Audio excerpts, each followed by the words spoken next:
آپ کو پتہ ہے سورہ یونس جو ہے یہ مکی صورتوں میں سے ہے، ابتدائی اسلام میں نازل ہونے والی صورتوں میں سے ہے. تو بار بار یہ بات میں نے عرض کی ہے کہ مکہ کی صورتوں میں احکام کم ہیں. آپ نے سورہ بقرہ میں بہت سارے احکام پڑھے، سورہ نساء میں بہت سارے احکام پڑھے، لیکن ان صورتوں میں جو مکہ میں ہے نا، ان میں آخرت کی باتیں، عقیدہ توحید، آخرت سے ڈراوا، نبی صلی اللہ علیہ وسلم کی نبوت کے دلائل، یہ ٹاپک بہت زیادہ ہے. تو یہاں بھی ایسا ہی ہے، ان کو بت پرستی سے نکالنے کی کوشش کی جا رہی ہے اہل مکہ کو، کیونکہ جب تک آپ ایک خدا کو حاکم حقیقی معنوں میں نہیں مانتے، آپ اس کے حکم کو کیسے فالو کرو گے؟ تو ان کو اس دلدل میں، جس بت پرستی کی دلدل میں وہ پھنسے ہوئے ہیں، اس دلدل سے قرآن نکال رہا ہے، مختلف طریقوں سے ان کو سمجھا رہا ہے. اچھا، مشرکین یہ مانا کرتے تھے کہ اصل جو کائنات کو پیدا کرنے والا اور ہمیں روزی دینے والا وہ خدا ہی ہے، لیکن خدا نے ان بتوں کو بھی اختیارات دے رکھے ہیں، یہ بھی اللہ کے نیک بندے ہیں جن کی ہم نے مورتیاں بنائی ہوئی ہیں. اصل تو وہ مانتے تھے کہ سب کچھ اللہ کا بنایا ہوا ہے، یہ پتھر کے بنے ہوئے بت، یہ تو ان کو ہم نے اپنے ہاتھوں سے بنایا، یہ دنیا میں کیا بنا سکتے ہیں. تو قرآن نے نا اسی بات کو، جس کو وہ مانتے تھے، ان کی زبان سے بار بار ریپیٹ کروایا ہے. جیسے ہم کہہ رہے ہوتے ہیں نا کہ جب آپ کا کسی سے مناظرہ ہو رہا ہوتا ہے یا آپ کی کسی سے بحث ہو رہی ہوتی ہے، تو کچھ باتیں ایسی ہوتی ہیں جو آپ کا مد مقابل بھی مانتا ہے، لیکن ماننے کے بعد پھر وہ اس میں گڑبڑ کرنا شروع کر دیتا ہے. تو سامنے والے کو قائل کرنے کے لیے کیا ہوتا ہے کہ آپ وہی بات اس کی زبان سے بار بار اگلواتے ہیں. جب اگلواتے ہیں تو اس کے دل میں ایک خود بخود ایک فکر پیدا ہوتی ہے کہ یار جب میں اتنی بڑی حقیقت مانتا ہوں تو اس کا تقاضا یہ ہے کہ میں وہ بات بھی مانوں جو سامنے والا کہہ رہا ہے. تو قرآن یہاں بھی یہ کہہ رہا ہے کہ مشرکین سے بار بار کہلوا رہا ہے کہ بتاؤ بارشیں کون برساتا ہے، آسمان اور زمین سے روزی کون دیتا ہے.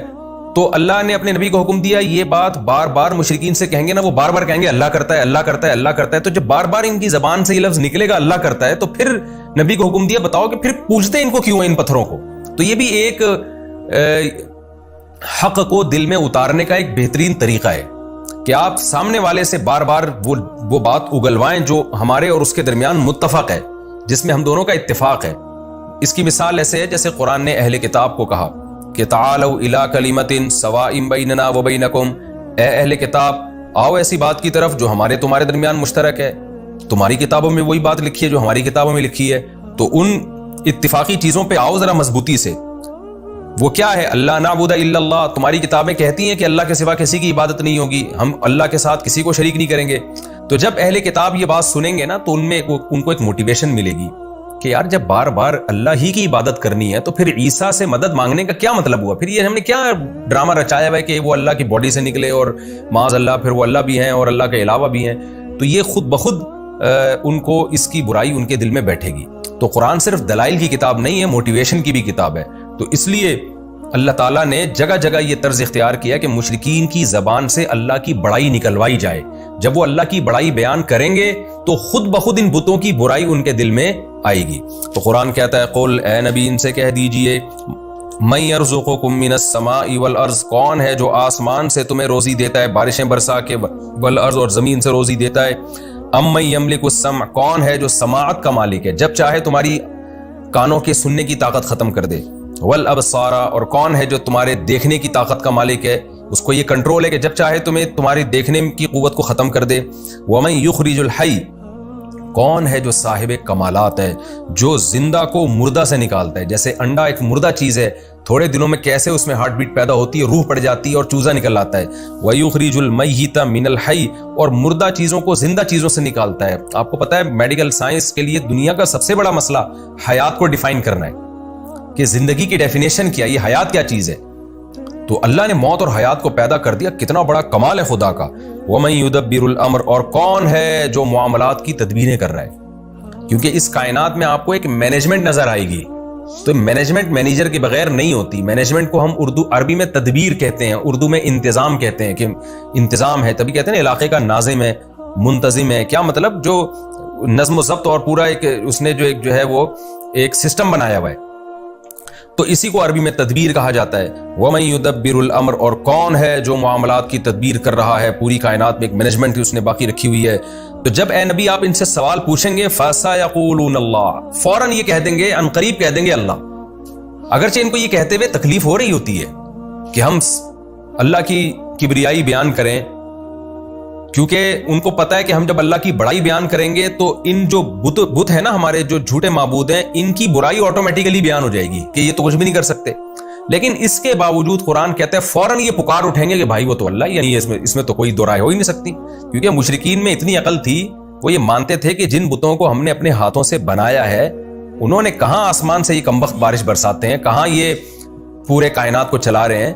یہ ان کے دل کی آواز تھی جو سوال پوچھنے پر فوراً ان کی زبان پہ آ جاتا تھا یہ جملہ. فقل، تو اے نبی فوراً آپ نے کیا کہنا ہے، افلا تتقون، تو پھر تم ڈرتے نہیں ہو خدا سے، بچتے نہیں ہو اس کی نافرمانی سے.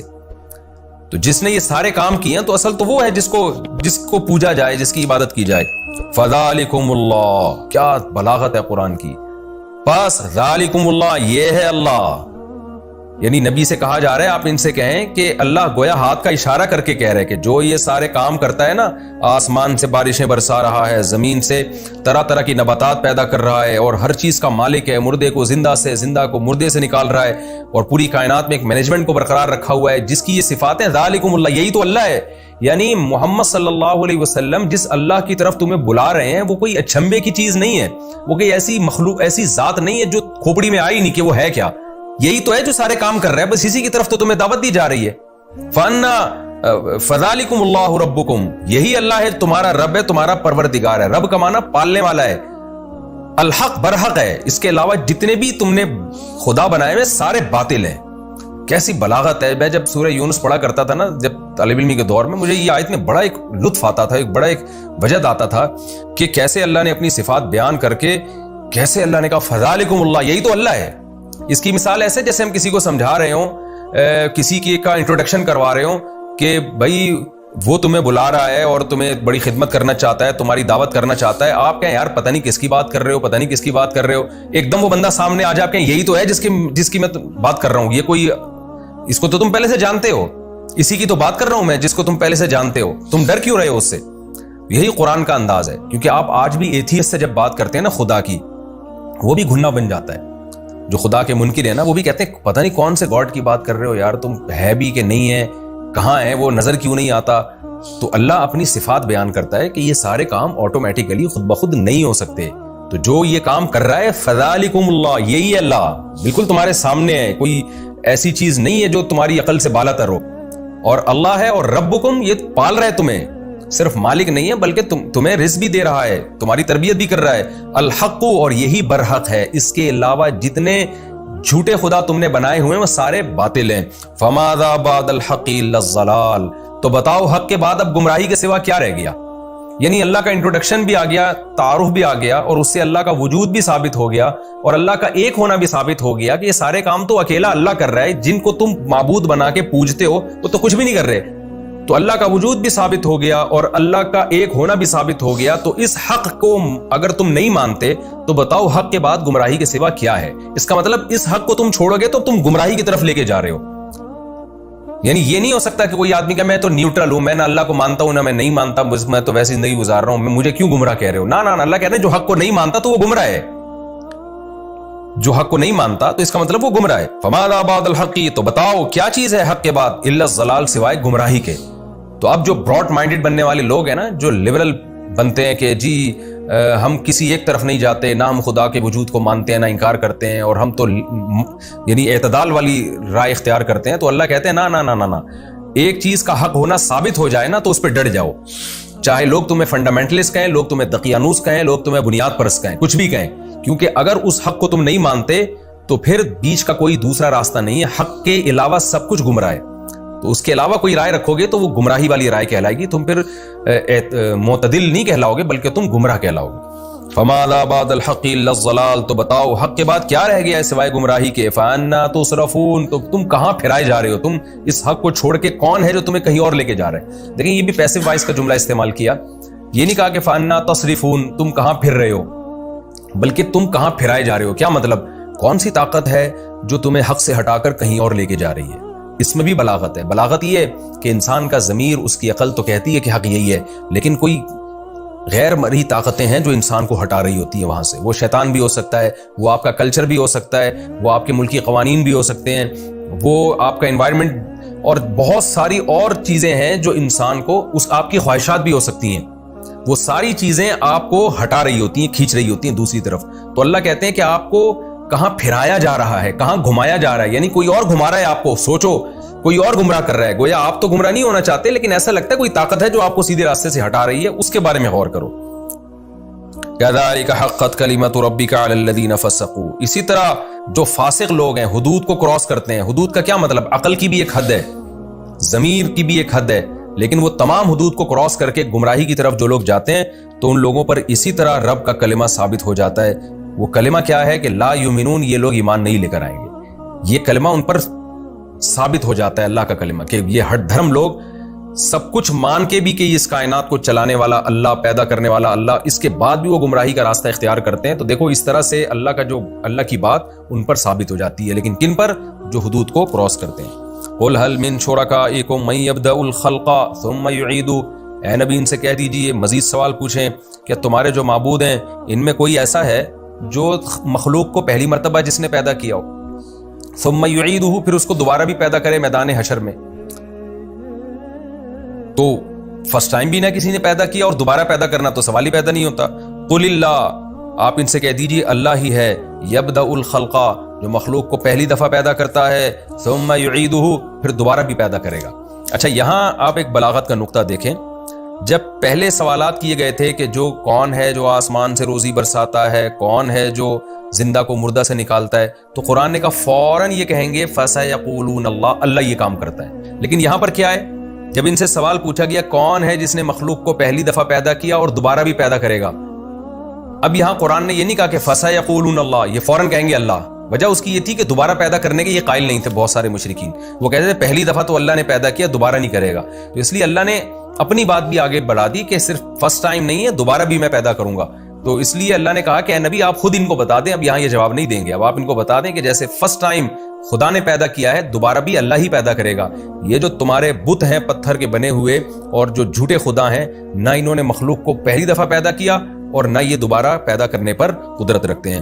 قُلْ هَلْ مِن شُرَكَائِكُم مَّن يَبْدَأُ الْخَلْقَ, کہہ دیجئے تمہارے معبودوں میں کون ہے جو فرسٹ ٹائم مخلوق کو پیدا کرتا ہے, ثم یعیدہ, پھر دوبارہ پیدا کرے گا.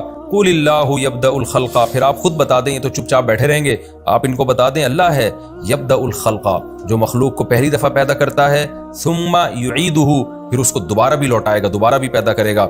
فَأَنَّىٰ تُؤْفَكُونَ, تو تم کہاں پھرائے جا رہے ہو. دوسری دفعہ چلو پیدا کرنے کے قائل نہیں, لیکن فرسٹ ٹائم تو مانتے ہو نا اللہ نے پیدا کیا, تو اس اللہ کو چھوڑ کر کن جھوٹے خداؤں کے پیچھے لگے ہوئے ہو. قُلْ هَلْ مِن شُرَكَائِكُم مَّن يَهْدِي إِلَى الْحَقِّ, یہ بھی بڑی دلچسپ آیت ہے. آپ بتا دیجئے تمہارے معبودوں میں کون ہے ایسا ہے, مَن يَهْدِي إِلَى الْحَقِّ, جو حق کی طرف رہنمائی کرتا ہے. جتنے جھوٹے خدا دنیا میں ہیں, کوئی گائیڈنس ہے, وہ ہمیں بتا سکتے ہیں کہ صحیح کیا ہے غلط کیا ہے. اور جو اللہ ہے وہ تو ہمیں حق بتا رہا ہے, وہ بتا رہا ہے زنا بری چیز ہے, نکاح بری چیز نہیں ہے, سود بری چیز ہے, تجارت بری چیز نہیں ہے, شراب بری چیز ہے, اور حلال اور پاکیزہ اموال بری چیز نہیں ہے. وہ تو ہمیں جگہ جگہ گائیڈ کر رہا ہے. رشتہ داری توڑنا بری چیز ہے, جوڑنا اچھی چیز ہے. وہ ہمیں نماز بھی بتا رہا ہے کہ ایسے رب کی عبادت کرنی ہے, حج ایسے کرنا ہے, قربانی ایسے کرنی ہے. گائیڈنس آپ کو اسلام میں جگہ جگہ گائیڈنس ملے گی اور بہترین ہدایت ملے گی. تو قرآن کہہ رہا ہے کہ ان سے کہیں کہ ایک تو خدا ہے جو تورات میں, انجیل میں, قرآن میں گائیڈ کر رہا ہے, جس نے ابراہیم علیہ السلام کے ذریعے گائیڈ کیا لوگوں کو, بتایا صحیح کیا ہے غلط کیا ہے. اور ایک تمہارے جھوٹے معبود ہیں جو کمبخت ہزاروں سال سے چپ بیٹھے ہوئے ہیں, پھوٹتے نہیں ہیں منہ سے کچھ بھی, اور اگر کوئی ان میں زندہ معبود ہو وہ گائیڈ بھی غلط کر رہا ہوتا ہے.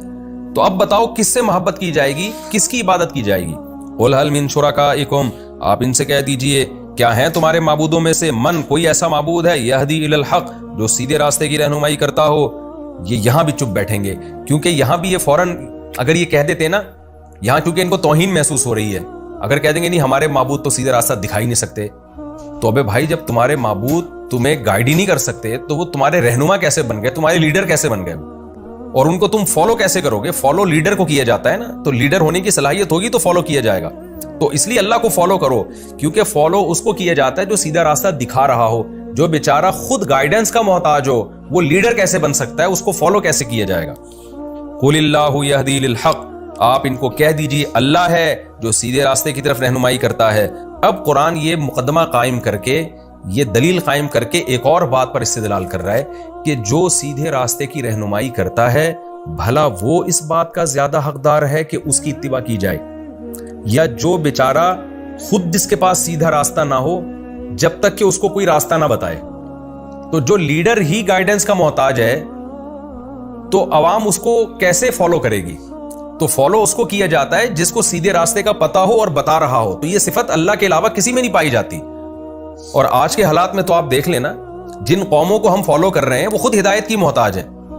کیسے کیسے قوانین وہ اپنے ملکوں میں پاس کر رہے ہیں، شراب کو انہوں نے لیگل کیا ہوا ہے، زنا کو لیگل کیا ہوا ہے، یہ تو خود ہدایت کی محتاج ہے اور آج ہم نے ان کو لیڈر بنایا ہوا ہے. تو یہ آیت ان لوگوں کے لیے بھی ہے جو اسلام کو چھوڑ کر، خدا کو چھوڑ کر کسی اور قوم کو اپنا لیڈر سمجھتے ہیں اور اس کو فالو کرتے ہیں اور اس کی اتباع میں عزت محسوس کرتے ہیں. قرآن کہتا ہے افمن یہدی الی الحق، بھلا وہ ذات جو حق کی طرف رہنمائی کرے، احق، وہ زیادہ حقدار ہے، ان یتبع، کہ اس کی اتباع کی جائے، امن، یا وہ زیادہ حقدار ہے، لا یہدی، جو خود سیدھے راستے پر نہ ہو، الا ان یہدا، الا یہ کہ اس کو ہدایت دی جائے. یعنی جب تک کہ اس کو ہدایت دی نہ جائے، وہ خود سیدھا راستہ متعین نہ کر سکتا ہو، تو اس کو کہاں سے فالو کیا جائے گا؟ فالو اس کو کیا جائے گا جو تمہیں سیدھا راستہ بتاتا ہے، اور وہ اللہ کے سوا کوئی بھی نہیں. فما لکم، تو تمہیں کیا ہو گیا، کیف تحکمون، تم کیسے فیصلے کر رہے ہو کہ خدا کو چھوڑ کر، یعنی خدا کے علاوہ کسی کو بھی آپ لیڈر بنائیں گے نا تو یہ آیت سب پہ صادق آ رہی ہے. تو اس لیے قرآن کا یہ دعویٰ ہے کہ فالو صرف اللہ کو کیا جائے گا. خوب سمجھ لیں، محمد صلی اللہ علیہ وسلم کو جو فالو کیا جاتا ہے نا، آپ کی ذات کی وجہ سے نہیں، بلکہ اس لیے کہ آپ اللہ کا قانون لوگوں کو بتا رہے ہیں.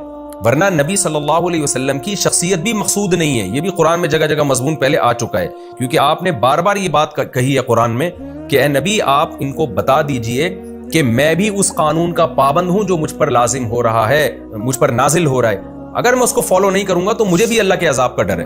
اس سے پتہ چلتا ہے ہم جو نبی کو فالو کرتے ہیں اس لیے کہ نبی اللہ کے حکام ہمیں بتاتے ہیں، وہ اللہ کی مرضی کے خلاف نہیں چلاتے. ورنہ اصل مقصد جو اسلام کا دعویٰ ہے صرف اور صرف اور صرف اللہ ہی ہے جو اس قابل ہے کہ اس کی اتباع کی جائے. اللہ کے علاوہ کوئی قابل اتباع نہیں ہے. وما يتبع اکثرهم الا ظنا، ان میں سے اکثر لوگ گمان کو فالو کرتے ہیں، دلیل کو فالو نہیں کرتے. گمان کیا ہے کہ کسی بابے نے، بزرگ نے کہہ دیا کہ یہ معبود ہے، اس کو فالو کرو، کسی نے کوئی قانون سازی کر کے دے دی، کوئی اس کو فالو کر رہا ہے. میں یہ ظن کی بحث پچھلے لیکچروں میں بہت ڈیٹیل سے بتا چکا ہوں کہ قرآن میں جو ظن کا لفظ ہے کتنے معنوں میں استعمال ہوتا ہے. تو یہاں جب ظن ہے نا، اس سے وہ ظن مراد ہے جس ظن کے پیچھے کوئی دلیل نہ ہو. ظن اور گمان کی دو قسمیں، ایک ظن وہ جو ناشی یعنی دلیل ہوتا ہے، اس کے پیچھے کوئی نہ کوئی دلیل ہوتی ہے، اور ایک وہ ظن ہوتا ہے جو اٹکل پچو، وہ ہوائی باتیں، فلاں سے سن لیا، جیسے آج کل ہے نا کالی بلی آگے سے گزر گئی تو یہ ہو جاتا ہے، کوا بیٹھ گیا تو یہ ہو جاتا ہے، جو فضول قسم کی چیزیں جن کے نہ کوئی سر نہ پیر. تو اللہ کہتے ہیں یہ لوگ بھی زیادہ تر ظن ہی کو فالو کر رہے ہیں، اور خدا کو جس کے برحق ہونے کے بے شمار دلائل ہیں اس کو فالو نہیں کر رہے، تو گمان کو فالو کر رہے ہیں. ان الظن لا یغنی من الحق شیئا، تو اس طرح کے جو ظن ہیں جن کی کوئی پیچھے دلیل نہیں ہوتی، یہ حق کا ذرا بھی فائدہ نہیں پہنچاتے. اس سے انسان کبھی بھی حق تک نہیں پہنچ سکتا. ان اللہ علیم بما یفعلون، جو کچھ یہ لوگ کر رہے ہیں اللہ اس سے باخبر ہے. وما کان ھذا القرآن ان یفترى من دون اللہ، اور یہ قرآن بھی ایسا نہیں ہے کہ اللہ کے سوا، اللہ کے علاوہ سے گھڑ دیا جائے اس کو، یعنی اللہ کے علاوہ کسی مخلوق کے ذریعے اس کو گھڑ کے لوگوں کے سامنے لا کے پیش کر دیا جائے. کوئی شاعر ہو جو یہ کلام پیش کر دے، ایسا بھی نہیں ہے. ولیکن تصدیق الذی بین یدی، کیونکہ نبی جب یہ قرآن پڑھتے تھے نا تو بلاغت تو اس میں بلا کی ہے. یہ عجیب آیتیں، مشرکین بڑے ہل جاتے تھے اندر سے. قرآن کہتا تھا من یرزقکم من السماء والارض، کون ہے جس نے آسمان اور زمین سے تمہیں رزق دیا، کون ہے جو تمہیں سیدھا راستہ دکھاتا ہے. تو لیڈر تو وہی ہو سکتا ہے جو سیدھا راستہ دکھائے. تو مشرکین کے ذہن میں ایک وہم آ سکتا تھا، وسوسات آ سکتا تھا، اور ہر دھرمی میں بھی یہ بات کہتے تھے کہ محمد صلی اللہ علیہ وسلم نے کلام گھڑ لیا ہے اپنی طرف سے، بڑا زبردست خوبصورت کلام کرتے ہیں، ہمارے سامنے دلائل کے انبار لگاتے ہیں، تو یہ بڑے بہترین شاعر ہیں، بڑی بلاغت ہے ان کے کلام میں، گھڑ لیا انہوں نے. تو قرآن اس کا بھی جواب دے رہا ہے کہ شیطان تمہیں خدا کے کلام سے ہٹا رہا ہے. اللہ تم سے کلام کر رہا ہے، باتیں کر رہا ہے، تمہیں سمجھا رہا ہے، اور تم اب جب تمہارے پاس دلائل سے جواب نہیں ہے تو تم کیا کہتے ہو یہ اللہ کا نہیں، محمد صلی اللہ علیہ وسلم کا کلام ہے. قرآن کہتے ہیں ایسا نہیں ہے، یہ قرآن ایسا نہیں ہے کہ اللہ کے علاوہ سے گھڑ لیا گیا ہو. ولیکن تصدیق الذی، یہ تو تصدیق کر رہا ہے ان کتابوں کی جو اس سے پہلے گزر چکی ہیں. گھڑی ہوئی بات ہمیشہ نہیں ہوتی ہے، پچھلوں کی نقل نہیں ہوتی. وہ تو تورات کا بھی یہی مضمون ہے، انجیل کا بھی یہی مضمون ہے، اور قرآن کا بھی یہی مضمون ہے. اگر محمد صلی اللہ علیہ وسلم نے گھڑنا ہوتا نا تو اس کی آیتیں میچ کیوں کر رہی ہوتی ہیں تورات اور انجیل سے. ایک بڑے اسکالر گزرے ہیں ہندوستان میں، خطبات بہاولپور کے نام سے، ڈاکٹر حمید اللہ. ان کی بڑی ریسرچ ہے آسمانی کتابوں پہ بھی. انتقال ہو گیا, اللہ ان کی مغفرت فرمائے. خطبات بہاولپور کے نام سے ان کے بڑے زبردست لیکچرز ہیں, میں نے بچپن میں پڑھے تھے وہ. ان کی دنیا میں ٹریولنگ بہت ہے, انہوں نے تورات انجیل پر بھی بڑی ریسرچ کی ہے. انہوں نے یہ بات اپنے مقالے میں لکھی ہے کہ آج دنیا بھی اس پر حیران ہے کہ قرآن, تورات اور انجیل, ان میں ان کا جو انداز بیان ہے نا وہ سیم ہے. حالانکہ تورات کہاں نازل ہو رہی ہے؟ ارض شام میں. اور عیسائیوں اور یہودیوں کا محمد صلی اللہ علیہ وسلم سے کوئی لنک تھا ہی نہیں. عربوں سے, جو مکہ کے عرب ہیں نا, مدینہ میں تو پھر بھی تھے, مکہ میں سے تو ان کا اہل کتاب کا کوئی تعلق ہی نہیں تھا. لیکن مکہ کا ایک یتیم بالکل اسی انداز سے کلام پیش کر رہا ہے جو موسیٰ کلیم اللہ کر چکے ہیں اور جو عیسیٰ روح اللہ کر چکے ہیں. تو یہ خود قرآن کے لیے قرآن کے برحق ہونے کی ایک بہت بڑی دلیل ہے. تو قرآن کہتا ہے وَلَٰكِن تَصْدِيقَ الَّذِي, یہ تو ان مضامین کی تصدیق کرتی ہے جو اس سے پہلے گزر چکی ہیں, سیم مضامین ہے. جیسے وہ اللہ کی کتاب تھی, یہ بھی اللہ کی کتاب ہے. وَتَفْصِيلَ الْكِتاب, اور اس میں ضروری احکام ہم نے تفصیل سے بیان کر دیے ہیں. لا ریب فیہ, اس کے اللہ کی طرف سے ہونے میں کوئی شک نہیں ہے. من رب العالمین, رب العالمین کی طرف سے ہے. ام یقولون افترا, کیا یہ لوگ کہتے ہیں کہ اللہ نبی نے یہ کلام گھڑ لیا ہے. قل فاتوا بسورۃ مثلہ, اے نبی ان سے کہہ دیجئے تم بھی اس جیسی کوئی صورت بنا کے لے آؤ. گھڑنے پر تو کوئی تم پہ پابندی نہیں ہے نا, تم بھی ایسا کلام بنا کے لے آؤ, لوگ متاثر ہوں گے, تم بھی جھوٹی نبوت کا دعویٰ کر دو. وادعوا من استطعتم, اور تمہارا تو دعویٰ محمد صلی اللہ علیہ وسلم نے اکیلے بنا لیا ہے. ہم تمہیں چیلنج کر رہے ہیں کہ تم سارے شعراء کو اکٹھا کر لو, سارے خطیبوں کو جمع کر لو, اللہ کے علاوہ جو تمہیں ملتی ہے مخلوق لے آؤ. ان کنتم صادقین, اگر تم اپنے دعوے میں سچے ہو. آگے قرآن کہتا ہے بل کذبوا, اصل بات یہ ہے کہ قرآن کے بارے میں یہ نہیں کہ ان کو دلائل سے لگاؤ کہ یہ جھوٹا کلام ہے, نا نا نا نا, اصل بات یہ ایسی چیز کا انکار کر رہے ہیں لم یحیطوا بعلمہ, کہ ان کے علم نے اس کا احاطہ ہی نہیں کیا ہے, انہوں نے اس کے بارے میں تحقیق ہی نہیں کی, غور و فکر ہی نہیں کیا ہے, گمان سے بس انکار کر رہے ہیں. اور دوسری وجہ یہ لما یاتہم تاویلہ, انہوں نے اس انکار کا انجام بھی نہیں دیکھا, وہ آیا ہی نہیں, ان کو سزا ملی نہیں اب تک. اس لیے جب لاؤبالی پن میں انکار کرتے چلے جا رہے ہیں تو اللہ اب ان کو دھمکی دے رہا ہے کہ اے مشرکین عرب, اے مشرکین مکہ, تم قرآن کا انکار مت کرو. کیوں؟ کذالک کذب الذین من قبلہم, ان سے پہلے لوگوں نے بھی انکار کیا تھا. فانظر کیف کان عاقبۃ الظالمین, دیکھو ظالمین کا انجام پھر کیسا ہوا. تو تمہارا بھی پھر وہی انجام ہو سکتا ہے. تو دلائل سے تو اللہ بات کر رہے ہیں, اللہ تعالیٰ دھمکیاں بھی دے رہے ہیں ساتھ ساتھ, کہ یہ ہلکی بات نہیں ہے کہ جس کا دل چاہے ایمان لے آئے, جس کا دل چاہے رد کر دے. نا نا نا, تمہیں غور و فکر کر کے ایمان لانا پڑے گا. پھر نبی کو تسلی دی جا رہی ہے, کیونکہ نبی صلی اللہ علیہ وسلم بہت پریشان ہوتے تھے, سب ایمان کیوں نہیں لے کر آتے, اتنی واضح آیات ہیں. اللہ نے فرمایا وَمِنْهُمْ مَن يُؤْمِنُ بِهِ, کچھ ان میں سے ایسے ہیں جو ایمان لائیں گے اور لاتے ہیں. وَمِنْهُمْ مَن لَا يُؤْمِنُ بِهِ, اور کچھ ایسے ہیں جو نہیں لے کر آئیں گے. تو آپ نے اپنا کام جاری رکھنا ہے, یہ لالچ نہیں رکھنی کہ سارے مسلمان ہو جائیں, یہ ممکن نہیں ہے. وَرَبُّكَ أَعْلَمُ بِالْمُفْسِدِينَ, جو مفسد لوگ ہیں, جو ایمان نہیں لے کر آئیں گے, اللہ ان کو خوب جانتا ہے, خود ہی نمٹ لے گا ان سے. یہ ہمارا جناب رکوع نمبر 4 اور 9 تفسیر کے لحاظ سے کمپلیٹ ہوا. میں انشاءاللہ اس کا مختصر خلاصہ پیش کر دیتا ہوں. پہلی آیت میں ہمیں اللہ نے بتایا کہ اللہ کی صفات ہیں, آسمان سے رزق برساتا ہے. دیکھیں قرآن کا جو دلائل کا انداز ہے وہ منطقیانہ نہیں ہے, وہ نیچرل ہے. تو نیچرل یہی ہے کہ قرآن اس کائنات میں ہونے والے تغیرات کو بیان کرتا ہے کہ یہ خود بخود کیسے ممکن ہے, یہ آٹومیٹیکلی نہیں ہو سکتے, یہ سب کچھ اللہ کر رہا ہے. تو مشرکین کی زبان سے نکلوایا جا رہا ہے اللہ کا تعارف, اور پھر نفی کی جا رہی ہے کہ جب اللہ کر رہا ہے تو پھر ان معبودوں کو تم کیوں پوچھتے ہو. تو پہلا مضمون تو اس کا توحید ہوا کہ سب کچھ کرنے والی ذات اللہ کی ہے, لہذا پکارا بھی اسی کو جائے گا اور عبادت بھی اسی کی جائے گی. دوسری بات ہمیں کیا پتہ چلی کہ پہلی مرتبہ اللہ نے پیدا کیا. مشرکین جو شرک کرتے تھے ان کی میں بھی اتنی کھوپڑی تھی کہ خود بخود کائنات پیدا نہیں ہو سکتی, تو وہ یہ مانتے تھے کہ فرسٹ ٹائم اللہ نے پیدا کیا. اختلاف اس میں کرتے تھے کہ دوبارہ پیدا ہوگا کہ نہیں, یہ ہوگی کہ نہیں ہوگی. تو آج کا جو ملحد ہے وہ بالکل ہی بے عقل ہے, وہ کہتے ہیں کائنات خود خالق ہے, یعنی کائنات نے اپنے آپ کو خود پیدا کر لیا. یہ تو پاگلوں والی بات ہے بالکل. اچھا یہ بھی خوب سمجھ لیں, جو ملحد کہتے ہیں نا کوئی خدا نہیں ہے, یہ بھی جھوٹ بولتے ہیں. جو یہ کہتے ہیں نا خدا نہیں ہے, وہ اس کائنات ہی کو کریٹر مان رہا ہے, یعنی اس مادی چیز جو کچھ ہونے میں کسی طاقت کی محتاج ہے, اس محتاج ہی کو کریٹر قرار دے دیا. تو کتنی بڑی بے عقلی کی بات ہے. تو اللہ نے ان آیتوں میں بتایا کہ فرسٹ ٹائم بھی وہ پیدا کرتا ہے, دوبارہ بھی وہی پیدا کرے گا. اور تیسری بات, ہم فالو کس کو کریں, اس کا بھی ان آیتوں میں اللہ نے جواب دیا کہ افمن یہدی الی الحق احق ان یتبع امن لا یہدی الا ان یہدی. یہ آیت تو رٹا لگا کے یاد کر لیں, یہ آج مغربی کلچر پہ بہت صادق آتی ہے. مشرکین مکہ کسی کلچر کو فالو نہیں کرتے تھے، مشرکین مکہ اپنے ہی باپ دادا کے گڑے ہوئے مذہبی غلط نظریات کو فالو کرتے تھے۔ اس پہ قرآن نے یہ کہا کہ جو خود ہدایت کا محتاج ہو اس کو فالو کیا جائے گا، یا جو ہدایت دیتا ہو اس کو فالو کیا جائے گا۔ آج بھی یہ بات دنیا پہ صادق آتی ہے کہ دنیا میں مجھے بتاؤ قرآن کے علاوہ یا اللہ کے علاوہ جس نے قرآن میں آیتیں نازل کی، آپ کو ہدایت ملے گی کہاں؟ جو مغربی ممالک جو اپنے آپ کو اتنے بڑے فنٹر سمجھتے ہیں، دنیا کی ذہین ترین اور تہذیب یافتہ قومیں سمجھتی ہیں، وہ خود اپنے ہاتھوں سے بنائے ہوئے قوانین سے پریشان ہیں۔ ان کا سسٹم کیسا تباہ و برباد ہو رہا ہے وہاں پہ، کس قسم کے بیہودہ قوانین وہاں رائج ہو رہے ہیں۔ یعنی جو چیز ان کی قوم میں شامل ہو جائے نا، کلچر کا حصہ بن جائے، وہی قانون بن کے اسمبلی میں پاس ہو جاتی ہے۔ تو جو برائی معاشرے میں پھیل جائے گی وہ قانون بن کے پاس ہو جائے گی۔ تو اس سے تو پتہ چلتا ہے وہ تو خود گائیڈنس کے محتاج ہیں، اور ہماری جو ینگ جنریشن ہے وہ فالو ان کو کر رہی ہے۔